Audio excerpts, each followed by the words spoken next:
Well, good afternoon, folks. It's my pleasure to have Lieutenant Colonel Dean Hunter. Dean has got an illustrious Air Force career, and he's going to be telling us about it this afternoon. This is February 3rd, 2004, and we're at the Palm Springs Air Base. So I met the section commander. He was gone.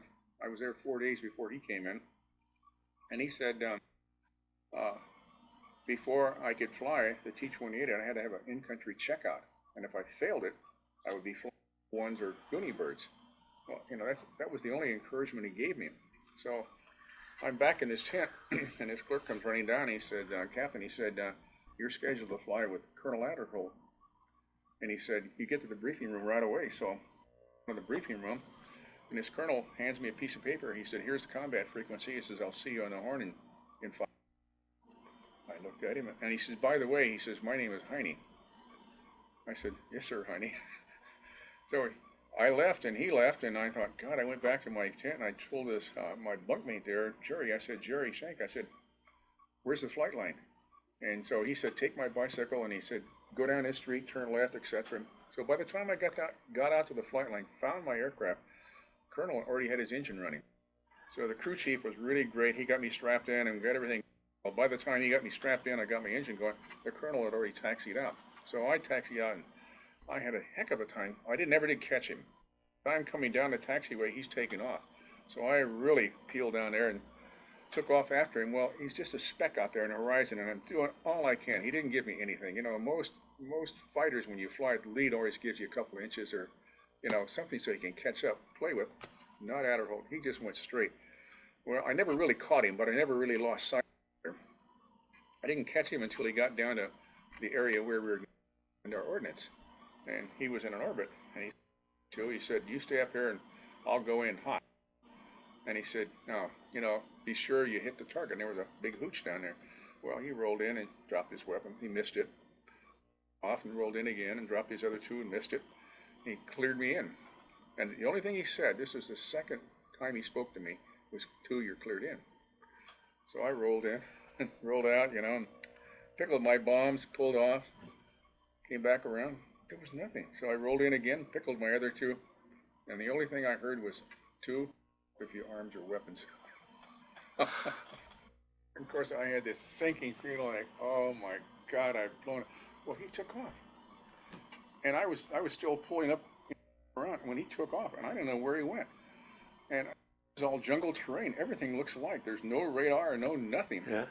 And fortunately, the heading. I came turned to the reciprocal, and I said, "I'll just fly back, and hopefully I'll find this place." Well, I was out when I heard him call his gear, because I went to the tower frequency, and I eventually found the base, and of course landed and taxied in, and there was no debrief, nothing.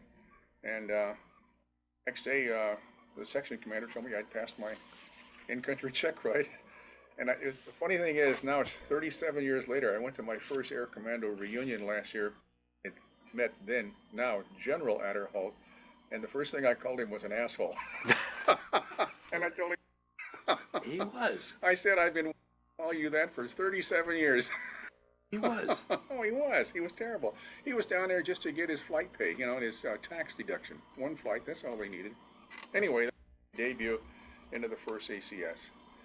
It was a great group of guys. At that time, we had 4 aircraft up at Da Nang. We had a total responsibility of the United States Air Force tactical in Vietnam.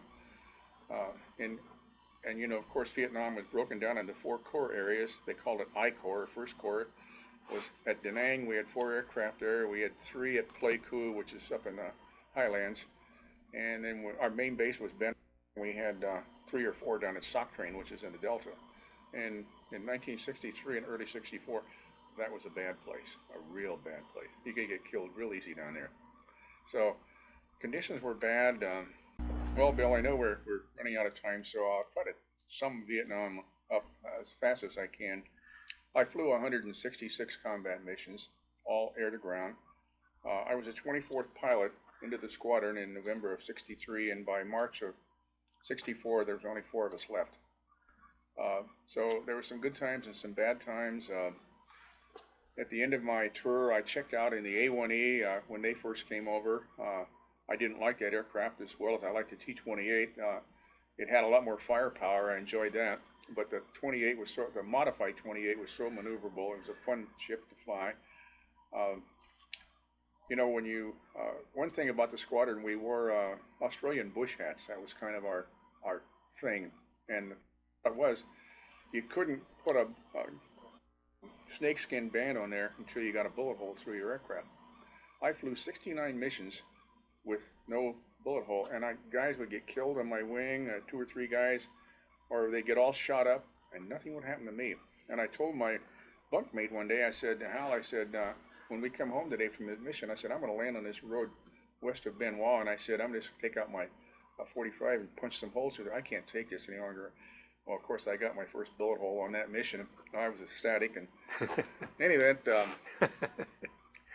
it was an exciting time in my life. A lot of things happened. I got shot up. I think the worst time was about 42 holes in the aircraft. The T-28 is a marvelous machine. I take my hat off to North America. God, they build good airplanes. You can land it anywhere. It'll bring you home. I did get shot down finally on June 25th, 1964, and that sort of has a tendency to get your attention. But after Vietnam, just like the Air Force said, I got my next assignment to the 18th TAC Fighter Wing at Kadena, and they had, of course, 3 squadrons of 105. You know, I used to go to breakfast every morning with this group of guys. 4 out of the 8 were pilots, and of course, we were always telling war stories, and we had a nurse in there, and that joined our group, and she used to keep bugging me. She says, you know, Dean, you gotta write a book. Well, I thought about it and I thought about it. I mean, you know, this is a kid who failed bonehead English in college.